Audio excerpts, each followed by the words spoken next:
I've never walked in a room and thought, I don't belong here. I've always thought I belong here just like you do because I've worked hard to get here. Dr. Jacquie Baly is a leadership strategist, advancing governance, shaping policy, and building institutions designed for long-term impact. But her story didn't start at the top. I had a plan coming out of college, and immediately that plan was not quite the same. Any path to leadership is not straightforward. This week, we're talking about what happens when your plan falls apart and purpose shows up instead. In my 20s, I realized my career was going to take me on a journey of service, and how that service was actually going to be perceived or portrayed, that really was the journey of my leadership. Always trying to be better. Yeah. Always trying to make sure that if I'm the only one that's going to be in the room, I'm going to be one of the best. Being in those different rooms, what do they teach you about power, about influence, and credibility? A gentleman told me, you need to stay home and take care of your kids instead of trying to be in office and trying to run the city. He said, also, they'll never elect you on the north side. You know, they don't have, we've never had any black person. And all that does is motivate me. I will prove to you, not only can I do it, I'll do it extremely well. And at that time, I won with the largest percentage in the city. You know, I think the irony is they made fun of me and the way I spoke. Now I get paid to speak. I think that's great. What are we getting wrong about leadership? Well, I think there's a level of integrity that we sort of just forget about, because that truly is what leadership is. It's not your title. It's not the accolades. It's leaving the institution, organization, community better than it was before you got there. When you arrive in your life of it's time to write a book. Oh, gosh. The one thing I feared about that whole process was Some of the most powerful leaders never follow the plan that they thought that they would. And honestly, that's what makes them powerful. Real leadership is not just built when everything goes according to plan. It's built in the moments where plans fall apart and still you choose to lead forward anyway. Welcome to the Authentic Media Podcast, where you learn how to build a visible and profitable business and life God's way, not the world's way. Today, I'm joined by Dr. Jacquie Baly. She's a leadership strategist, civic leader, professor, and author of an upcoming book that's around a theme called Purpose over Plan. We're going to talk about that in today's conversation. So let's welcome to the show, Dr. Baly. How are you? I am fantastic. Thank you so much for having me. I'm super excited to get into this because, one, you're just a powerhouse woman. I appreciate that. I'm truly honored to have you here on the show to dive into all the things that you, your overall brand around leadership. And I kind of mentioned it already that you have a book coming out later this year. Yes. And we're going to dive into all of that. So I'm super excited. But you're centering this book around this overall theme, purpose over plan. Yes. Right? Yes. It almost sounds like a memoir because it's like you've done so much. There are bits and pieces of a memoir-esque like in there. Yes. Which I'm really excited to see how it's all going to come forward. I am curious though, what was the moment in your life when you realized that purpose mattered more than the plan? When my plan fell apart. I'm a type A personality. I had a plan coming out of college, and immediately that plan was not quite the same. Any path to leadership is not straightforward. Yeah. There are a lot of bumps, there are a lot of valleys, a lot of peaks, and a lot of lows. And so I just, in my 20s, I realized my career was going to take me on a journey of service. I knew I wanted to do some type of service. Public service, community service, and how that service was actually going to be perceived or portrayed, that really was the journey of my leadership. Yeah. So, yes. That's amazing. Now, for those who may not know all the accolades that you have, how would you really even describe who you are today and the things that you do? I'm blessed. I am first and foremost a mother to two phenomenal, perfect sons, is what I call them. If you spend 2 seconds with me, I talk about my sons all the time.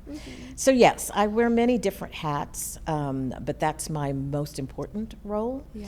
I'm also an entrepreneur. I have a boutique firm that handles public affairs. Typical projects that we cover are if the county or the city, if they're doing some type of infrastructure bond, I go into the community, I explain to them what's going on. And I also help corporations get government contracts. I'm also a philanthropist. I really believe in giving back. This community is so good to so many of us, and I believe in giving a hand to those who may not be able to help themselves. And so American Cancer Society is one of the biggest ones. I've chaired their largest fundraisers and raised over $3 million in a year. And I'm currently chairing the YMCA's capital campaign. And we've raised $12 million so far. And I'm also chairing the Houston Symphony's wine dinner, and that's coming up next year. So philanthropically, I really believe in being active and giving back. Which is beautiful, and I'm quite curious how you do it all, because I'm sure you stay active, and I can see it from your LinkedIn, and like I said, people can see your resume and they're like, she's a philanthropist for sure, but most importantly, you're a leader.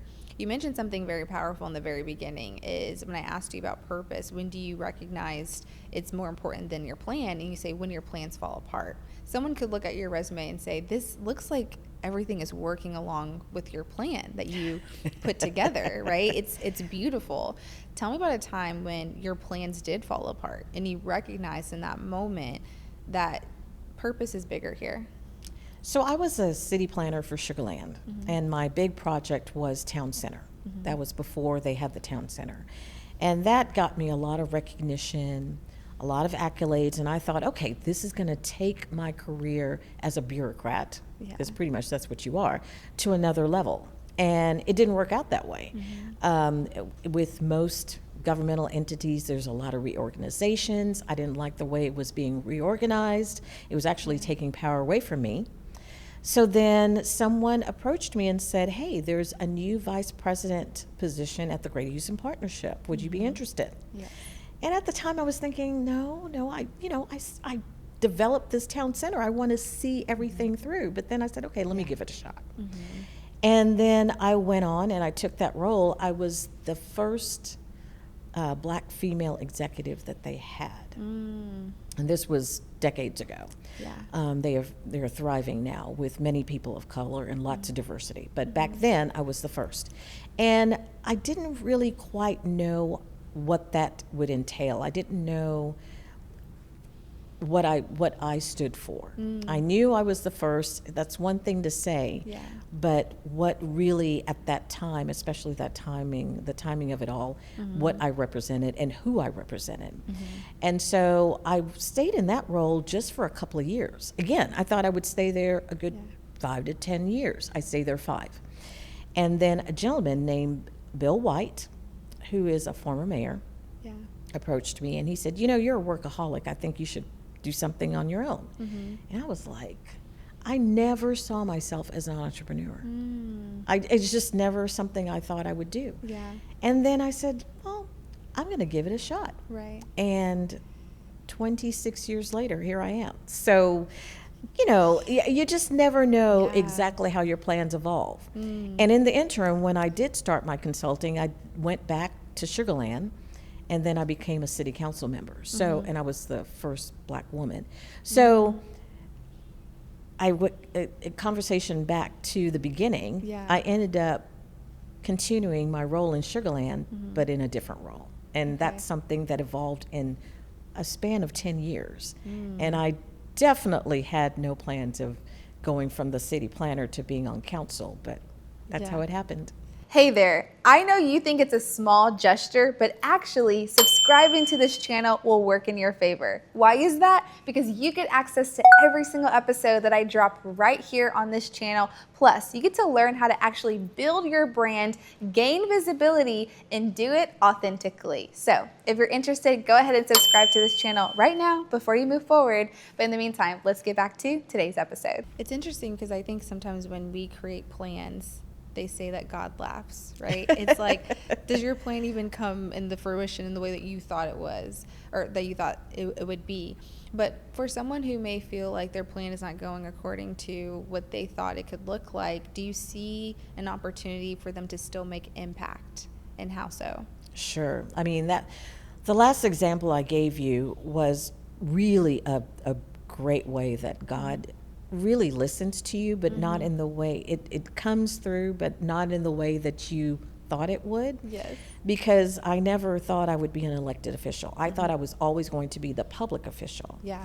And so when I came into that role, and I still had more to do in the city, but just as a different leader, I thought, well, wow, he does listen, because clearly I was saying, I want to give back. I want to give back to my community. I didn't see the role that God saw me in, but it really worked out. And that's a great example of, it's not really in the role that you think you have, but the purpose and your plan. Yeah. And again, my plan was just to, in some form, to be someone who gives back to the community. That's good. That's really, really good. Now, I want to point out that, when you mention leadership, it can be so broad, but when people look at you, you are across so many different sectors: education, government, philanthropy, corporate offices. Do you think that there's a different style of leadership that you need to have when you walk in those different sectors? With all of them, I'm usually, especially years ago, I was usually the only one who looks like me in that room. I am happy to say that is changing. Yeah. But definitely 10, 15, 20 years ago, Yeah. it was usually just me. And so I often felt that I'm immediately being judged because I'm different. Yeah. And I'm not saying anything disparaging about my audience. It's just, what it is. And so because of that, I was always very careful. I read the room. I made sure I was always prepared. Yeah. I made sure I was always 2 to 3 steps ahead. I probably think that's why I have so many leadership roles, is because I was always working, always trying to be better, Yeah. always trying to make sure that if I'm the only one that's going to be in the room, I'm going to be one of the best. Yes. And I wanted to make sure that I made it better for those who was coming or who would be coming after me. What would you say, being in those different rooms, what did they teach you about power, about influence, and credibility? I will say about power, case in point, when I was in office, when I was running for office, a gentleman told me, you need to stay home and take care of your kids instead of trying to be in office and trying to run the city. Wow. And he said, also, they'll never elect you on the north side. They don't have, we've never had any black person. Yeah. And all that does is motivate me, because once I hear you can't do it, I will prove to you not only can I do it, I'll do it extremely well. Yeah. And at that time, I won with the largest percentage in the city, overwhelmingly supported by the North End. Yeah. And I wanted to prove to him that you may have judged me a certain way, but that doesn't, you don't represent what the thoughts are of so many other people. Right. That's good. Okay, so I want to get to the area when you arrive in your life of it's time to write a book. Oh, gosh. When did that moment happen? Because typically sometimes people do wait until they get to a certain space in their life and they're like, now it's time to put it out there. But what was that moment for you? I have had so many people. It used to be just women. Now it's men and women. Okay. Who have asked me for advice, who have asked me to mentor them, to counsel them in their professional careers. My former students, I teach at U of H, have done so for 2 decades. My former students are asked, they're now successful lawyers and running corporations, Yes. but they still come back for advice. And I'm sort of the one person that I don't just say it, I actually do it. I believe that you always have to learn. And I got my PhD at 52. Wow. And the one thing I feared about that whole process was writing the dissertation, and doing the research. Oh my goodness, I was so fearful. I write all the time, but just because this is like a book in itself. Right. And I feared it so much that I cruised through my coursework and got through early just to start on the dissertation. Yes. Well, then I noticed I was cruising through the research process and the dissertation. And I was like, I actually enjoyed it. Right. And so I ended up graduating 6 months early. My professor was like, my chair, my dissertation chair told me, you're like one of the best students I've ever had. I was like, okay. And actually, it was then that I started thinking, maybe I should take this to the next level and write a book, because my dissertation was 5 chapters. So that was really what started the process. Yeah. And I really enjoyed it. In the beginning, you mentioned you were fearful. What were you fearful about? It was just something I had not done since the difference between when I got my master's and when I got my PhD are 30 years. Right. I got my master's in my 20s. And 30 years later, I'm trying to get my You're PhD. going back to school, And so that alone, I was like, oh my goodness, I'm going to be the oldest one in the class. I'm going to, technology is just so far ahead. I'm going to be the old lady. And, just gosh, yeah. every stereotype you can think of when you think of an older person going back. Right.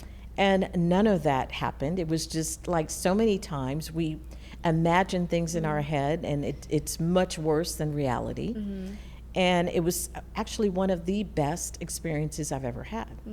And yes, I did have quite a few students who are my colleagues who were younger than me, and they actually leaned on me for advice, which was sort of cool. I was like, okay, this is not the way I imagined things, but that was great.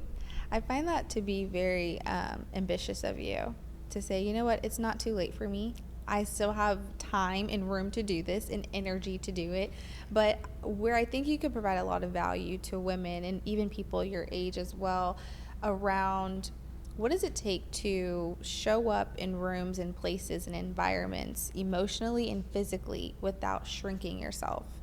You've talked about before where you've been in rooms where you're the only one that looks like you. And so now things are changing, things are different. But what would you say to someone that still feels, whether it's imposter syndrome or fear, asking themselves, do I belong here? For you, what did it take emotionally and physically to be confident in those spaces? Well, that question is two-faced. I wanted to get my PhD ever since I was in my 20s. The difference is I got married very young, and I had my 2 sons. And so life happened, and I really got focused on them. After 20 years of marriage, I got divorced to their father, and I was solely financially responsible for them, and they both went to private colleges. So I wanted to make sure that I took care of that so they wouldn't have the burden that you hear of so many black men being saddled with college debt. And I took care of both of them. So after I wrote my last check to Harvard, I kid you not, I immediately started applying to PhD programs. And at this time, I was remarried. And that poor guy didn't even know I was doing it. He just came home one day and I said, hey, I got into USC. I'm about to go get my PhD. And he was like, what? He didn't even know I was going to do it. So that's how that process started. As far as walking into the room and feeling, I've never had that issue. I know that's weird to sound, but I've never walked in a room and thought, I don't belong here. I've always thought I belong here just like you do because I've worked hard to get here. Yeah, that's good. And I'm noticing more and more there are fewer of us that have imposter syndrome. And especially if you have the work ethic and good and discipline and living in Houston. There's so many opportunities in Houston. That's why everyone's coming here. Mm-hmm. And so to all of the younger ones who may be afraid at first because it's something new and you're starting it, just do your best, because most people will appreciate that and welcome you. So, okay, you get to the space where you're in the rooms. How do you stand out and not blend in like everyone else? Knowing that you belong here. Like you said, I've worked hard to be here, but now there's another level of thinking. How do I make sure that I stand out in whoever you're trying to communicate to, whoever you're trying to reach? There's now like another level where you feel like you need to make sure people understand, like, I am also an authority in this room. Well, that I can give you a really, really early example. I came to the United States at 7 from the Caribbean, and I had a very thick Caribbean accent. I did not sound like this. So Which surprises me. I know, still. right? No, you couldn't understand me, right? And all the kids made fun of me. Kids are cruel. And so I was like, okay, this is not going to happen. I'm going to make sure that this stops. Yeah. So I opened up a dictionary, I'm not kidding you, and learned how to speak phonetically. Like I just lost my accent on purpose. To the point that when I go back to the Caribbean, I can't bring it back because it's a mental thing, right? Right. And so I lost my accent probably within 8 months of being here. And only when they heard my parents did they figure out I wasn't from here. And to the point, but I never got a Texas twang or a Texas. So they all thought I was either from New York or from California. So they kept saying, well, are you from New York? Are you from California? Because you're not from here. And then I would have to tell them I'm from the Caribbean. But I did that because having the accent was too much of a distraction. Yeah. And they weren't listening to me. So I lost the accent, which I'm very upset about because I hear my mother's and it's beautiful. But I was going to say, can you bring it out? I'm so upset. I'm like, oh my goodness, what was I doing? But anyway, I lost the accent. And, then they stopped focusing on the accent and they actually spoke to me. Well, fast forward. In all these rooms, for instance, when I'm dealing with a lot of my clients are engineers. Well, I learn how to speak like them. I learn how to get on the golf course. I learn how to go in the cigar rooms. I learn their language. I learn how to speak. They feel comfortable with me. I actually feel comfortable with them. Some of my clients are some of my best friends. And we get together and we get business accomplished. Yeah. And again, with good work ethic and discipline, they definitely appreciate that.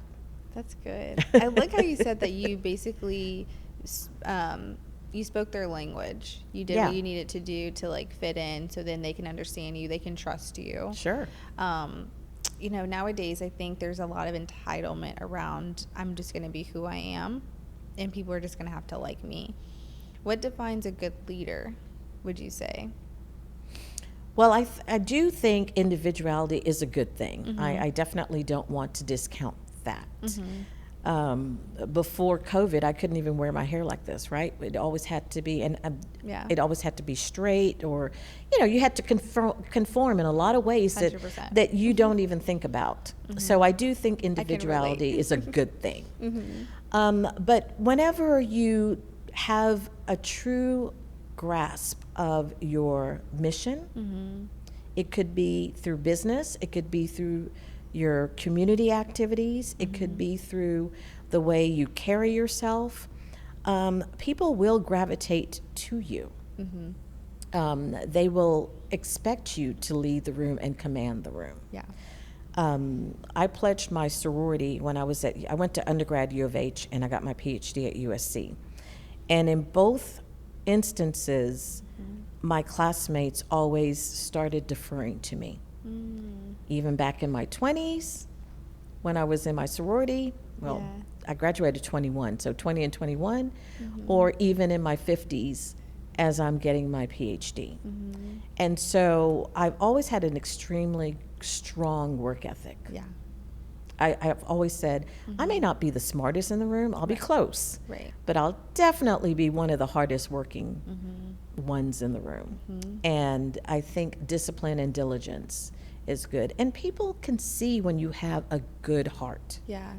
when you have a good motive, which you want to do something that you're being altruistic and you're being authentic. People can tell when you're being true. Yes. Yeah. You know, this time last year was the same time that you said that you're going to start being more visible online. You also said that you're going to start being more consistent when it comes to showing up on camera. Well, how's that going? I'm not here to be harsh. I'm just here to resonate with you, because if you're anything like me, you get in this cycle of starting and stopping over and over. Now, if you're done doing that, I encourage you to join my 5-day challenge. It's Camera Charisma, where I teach you how to look, sound, and be confident consistently on camera. So if you're done being in the cycle of inconsistency, this challenge is for you. So if you're interested, go ahead and find that link in the show notes. Now, let's get back to today's episode. So a lot of your work is around institutional impact and long-term leadership. And I think you and I have talked about this behind the scenes. You work with a lot of young women, mentoring them and seeing how they are attracting themselves to you because they desire your leadership. What advice do you have for young women leaders that are trying to rise up to build the same thing that you're building?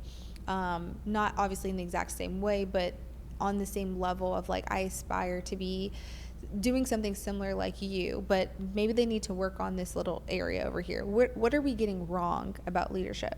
Well, I think there's a level of integrity that we sort of just forget about. You have to bring good values to the table if you want others to surround themselves or be attracted to you. Yeah. And sometimes we think, well, they should just accept me, and if they don't accept me, that's their problem.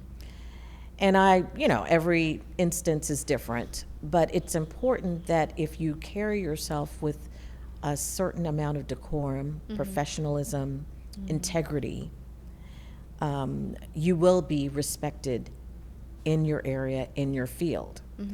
I also believe in every instance that you're learning from someone, take it in and make sure you then give it to someone else.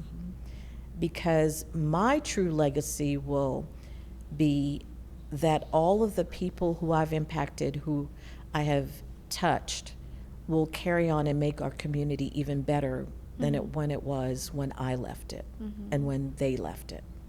If we're always leaving that institution and community a better place, we're doing our job.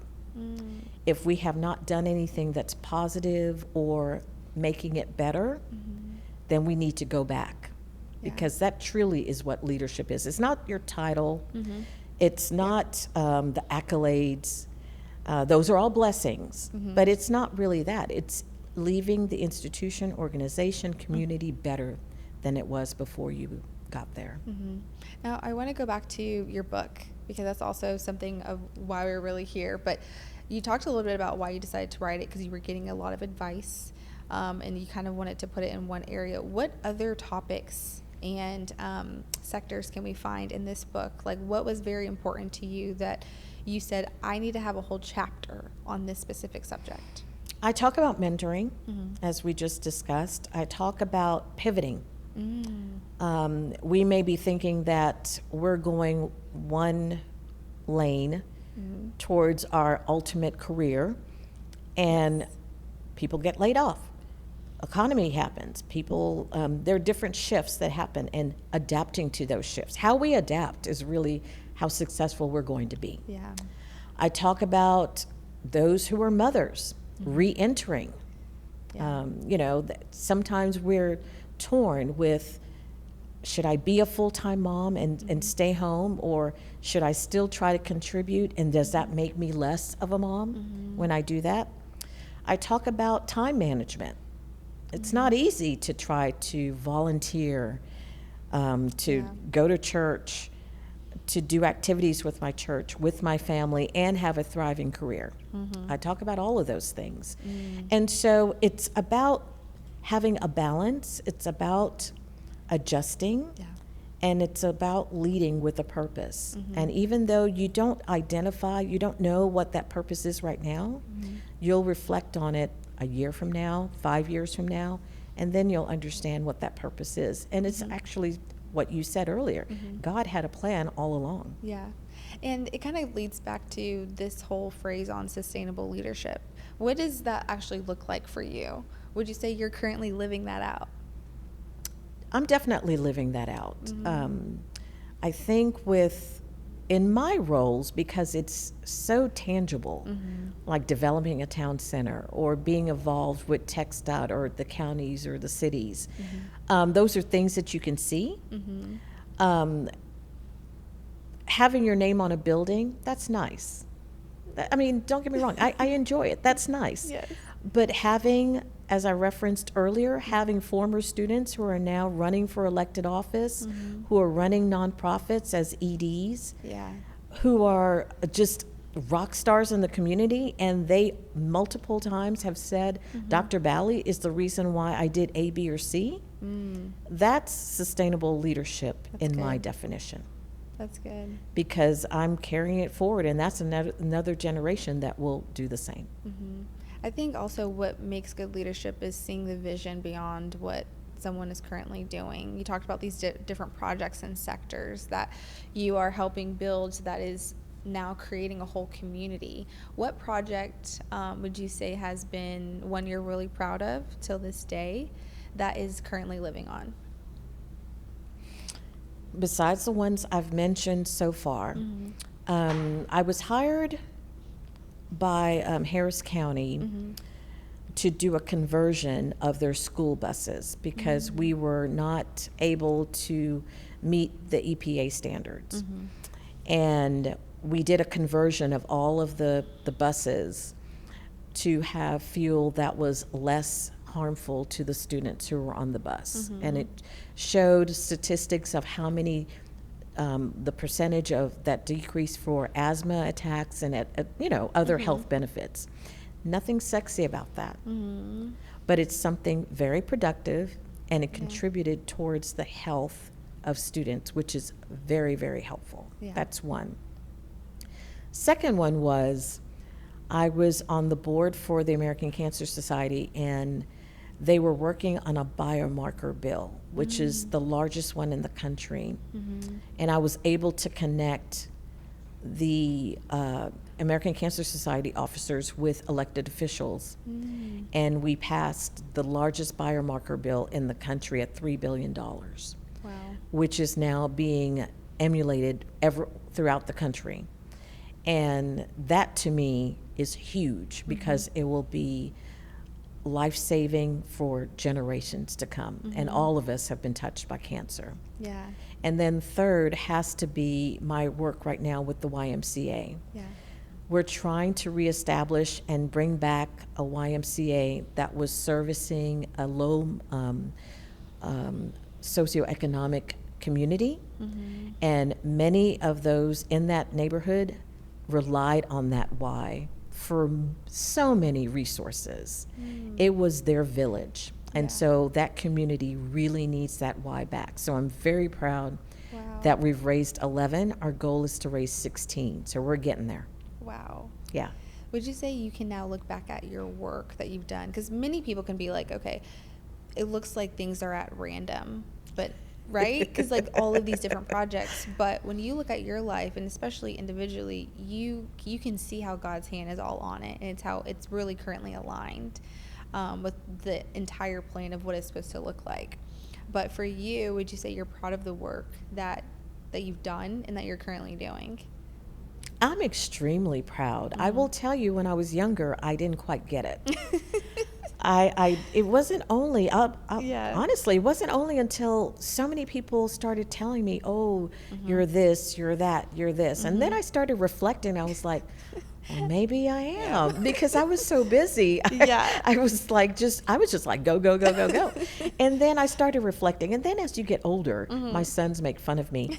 I'm getting a lot of awards like the Legacy Award or the, like the awards they give people, like Hall of Fame. And again, I'm very blessed and I'm very thankful. But then when they do that, then they start naming all the stuff you've done. And then I start reflecting. I'm like, you're like, okay, oh, I did do this. Okay, I did do a lot. Okay, So I think I'm in a time in my career that I can appreciate all of the hard work. And I am very blessed that others appreciate all the hard work. And yeah. Yeah. And now you're still working. You have your own business. Yeah. I plan to work for a while, actually. And this is why I love her, because she's like literally the future me. And I think so I'm classy. getting started. Thank you. I love it. I appreciate that. Okay. You're just getting started. I think so. What are you working on now besides the book? Well, I have, this is my second one, but this is my first full book, because the first one was a collaborative. And I believe I have like 6 books in me. Because one of the things people will ask me, especially if they meet my sons, perfect sons, well, how did you do that? And so I'll probably just have a book just over each question that you get. What would you say is like the number one question people ask you? I had a really rough divorce, like rough. And so a lot of women were like, oh my gosh, you're my shero. And I said, I don't want to be the poster child for divorce, you know, but they meant it as a compliment, right. Like, because 100%. I had to overcome a lot. Yeah. Yeah. And so a lot of women have asked me, how did you do that? Right. Especially since I'm, I've been very graceful about it because of my 2 perfect sons, right? I don't want to say anything disparaging about anyone. So I do get that question the most. How did you overcome all of those odds? How did you do it? And the second one I get is, how did you become a successful entrepreneur in an area where people like you are not successful at that time? I get that a lot. Yes. And what do you say to them? Well, thank goodness that's not the case anymore. You look around, especially in Texas. Oh yeah, it's like the most diverse city. We're the most diverse state ever. It's so beautiful. We're like a melting pot. It's wonderful. And Houston is known for female entrepreneurs. And so I'm always will have a positive spin on it. Yes. And so I usually will say, well, hey, you're in the best time to go forward, because Houston is very welcoming of ethnicity, diversity, and entrepreneurs. Yeah. It's a great, great combination. Can I just say something? You have permission to pivot. You have permission to do something different this year. If you know that this has been the year to increase your visibility, to show up on camera, well, honey, this is your sign. Now, here's what I've learned coaching women. Wanting to be visible and actually doing it are 2 different things. You know that this has been the year, this has been the sign, this has been the time for you to actually show up on camera with confidence. Now, this is your sign to take action. So what are you waiting for? This is why I created something called Camera Charisma. And I'm inviting you, my friend, for a 5 live day virtual experience where you get to learn how to build confidence on camera 1 clip at a time. But that's not the best part. You also have access to an online community. So you get hands-on experience, and then you also get support along the way. Now, this sounds like something you're interested in, and you're ready to finally level up your visibility this year. You're ready to take your business to the next level. You're actually ready to be the face of your brand. Because I know it's time. Go ahead and find that link in the description below. Now, let's get back to today's episode. I think too, I would love for you to share a little bit on, because I can see where people are wondering and asking. You are now, you've always been successful, but there is a new glow that is like, that you are just like blinding everybody, right? And you've gone through divorce. You are currently now operating as a full-time entrepreneur, business owner. You're happy, I think people are wondering, like, how did you pivot? Like, when you were in the pit, what got you fully out of it, and like what made you arise to say it's time to move forward? Well, I had to, because I had 2 teenage boys dependent on me financially. So that motivates you. When you have these 2 sweet young men who are just looking at you like, hey, what's next? Yeah. You figure it out. And that's what I did. I've always been a pretty optimistic person. Yeah. And my father's that way. So I'm convinced I have it from him. So I believe the energy you put out is the energy you get back. Yes. And I did not want to really wallow or, of course I was in a daze for a minute, but I didn't want to really have that take up much of my time. Yeah. And so I got busy very quickly. And that also was a diversion, right? Yeah. It helped me not think about, oh, poor me, going through all of this, if you're actually focused on other people, my sons, and other things, Right. which is what I did. I remember my best friend, she said, if I were you, I wouldn't even be able to get out of bed. I said, well, I don't sleep much, so I'm getting out of bed. That's a good one. So I made sure I wouldn't let it define who I am. Yeah, that's I good. realized it was a blip, and I was going to get out of it. Yeah. I knew that even in the depths of it. Yeah. I am curious on your take on this. Are you finding people are praising or giving backlash to high ambitious women in leadership and in power? What are you hearing from your point of view on that? Believe it or not, men, at least in my career, men have been more supportive than women. Every opportunity I've received is from a man. Either, hey, the vice president position I told you about, it was a Jewish man who told me about it. Wow. He actually mentored me for a while. Yeah.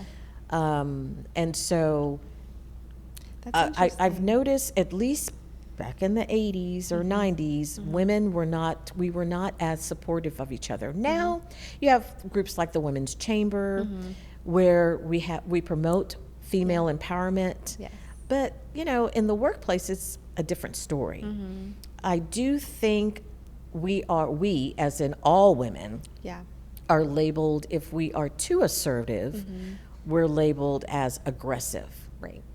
More so than our male counterpart, even though we may show the same type of assertiveness. Yeah. But I think I'm the kind of person that I don't mind repeating myself. Yeah. Maybe you didn't hear me the first time I said it. Yes. Let me say it again. Not louder, Right. but stronger. And I'll even say it a third time until you understand. And that happened a lot earlier on in my career. For women, I will tell you, as you get older, it doesn't happen as much. Now people defer to me all the time. And it's just a given. Right. So as you continue in your career, Yeah. it does change. Where did you find that assertiveness? Did you teach yourself that? Like, Yeah. I'm curious. I where that think came the whole from. immigrant thing helped me with that. I'm an only child, so it was literally just the three of us navigating the United States together, trying to figure this out. And because of that, only children will tell you that your parents will talk to you like you're a third adult. Yes. Yes. And so, and also because of their accents, they actually had me interpret for them a lot. Like they would say, Jackie, go tell them we want this, or go tell them this. So I was often representing my parents in things that most kids probably wouldn't. Yeah. And even in my sorority, when we pledged, I was 19 years old, there were 15 of us, and every time we went somewhere, they always pushed me, and they're like, you go give the speech. And I was like, how'd I get it? It's just in you. It's your whole, So like, it's been happening. Yeah, And it's in now, you. I think the irony is they made fun of me and the way I spoke. Now I get paid to speak. I think that's great. Wow. I know, right? What a turnaround. Right. I love it. I'm You should like, add that in okay. the book. Yeah, I do. I have it in there. She's like, it's in there. Yeah, I have it that's in there. good. Oh my gosh. No, I love everything about you, and I know. Thank you. Right back at you. When we went to lunch, when I tell you I saw your assertiveness is when we were wanting to have the fan on us, and like the waiter was just like walking away, and you're like, sir, can you please turn the fan on? Yeah. Like, I need help please. here. Yeah. No, I think that's good. I think there's just a lot of, sometimes controversy around high ambitious women, and if women and men are supportive of that, because we were raised to believe like you just need to be, a stay-at-home wife. You just need to be someone that is just like put down. Do men still think that? You'd be surprised. You'd be surprised, Doctor. My boys don't. Yeah, you'd be surprised. It's a mixture. Like, I think my generation, it's a mixture of like majority prefer their partner to be like at home, to be just like. Let me see. Well, I think that men are accepting more of women who are working. I think maybe back a couple of decades. Yeah. But I'm sure my current husband is shocked at how strong I am. But hey, he just needs to come along with the ride. Yeah, that's just the way it is. You're gonna come, and or he's you're not. great about it. He is like, he's a CFO. He does his thing. Oh, that's sits on many awesome. boards, and then he comes That's to a all. good balance. Y'all are both busy. Yeah, and he comes to all my events though. Oh, that's awesome. Yeah, he's Yeah. very supportive. But I know he's not used to a strong woman, but he adapted. I And need the so secrets. a man will adapt. But I think there more and more women are coming into the workforce that it's not the norm. And if it's still the norm, then we're going to continue to wake them up and Yeah. show them that it's not. I love this. What's your secret? How do we continue to stay polished and confident in the space of like, this is who I am. I'm ambitious, and then also I am feminine. I'm soft. I think people know that I'm not, if again, they see that I'm authentic. And I think that they know that there's no malicious intent. Yeah. But there are just certain things that I plan to accomplish on my years on earth. And either you help me or you just praise me from afar. Yeah. I'm definitely girly, so that's not going Yes. to ever go away. And I think you can do all of that and still be extremely feminine. I still expect men to open the door for me. Yeah. I still expect, to be treated like the lady I am. I just want to contribute. And I don't think women should be faulted for that. Yeah. We should be applauded for that we want to contribute and to be 100%. movers in society and movers in our homes. That's good. Okay, end us with this. After your book comes out, what are you hoping? I'm assuming it's for men and women. Yes, Right, it okay. is. Yes, there are parts for men and women. What are you hoping? What action are you hoping for people to take after they read your book? That the path, so many of us are type A. So many of us, and this is going to resonate with so many men actually. Okay. You go to school, you get your degree, this is what I'm going to do, this is how I get to whatever number you're going to get salary, right? And not always is it a linear path. And you just have to make sure you adapt and adjust as you continue to move forward. That's really the strongest message. Of course, being present and giving back in whatever way that you feel that you want to give back. Yeah. I list the examples that I've made or I've done, but other people have other ways that they want to give back to their community. But it is important to serve others. Yeah. Because again, not everyone has the ability to help themselves. And in society, we should want to help them. That's good. Oh my gosh. It's a pleasure to have you. Oh, Any thank last you for having words me. for the audience that you want them to know? Well, first of all, thank you for having me. Yes, it's an honor. You're a delight. And I do think it's important to tell this story and other stories, Yes. what you're doing in storytelling and Yeah. reaching messages and giving messages and getting messages out into the community. Yeah. I think is very important because someone will 100%. hear this and hear other interviews that you give. Yes. And it will resonate with them. Yeah. And it will change the course and the path that they're Yeah. going on.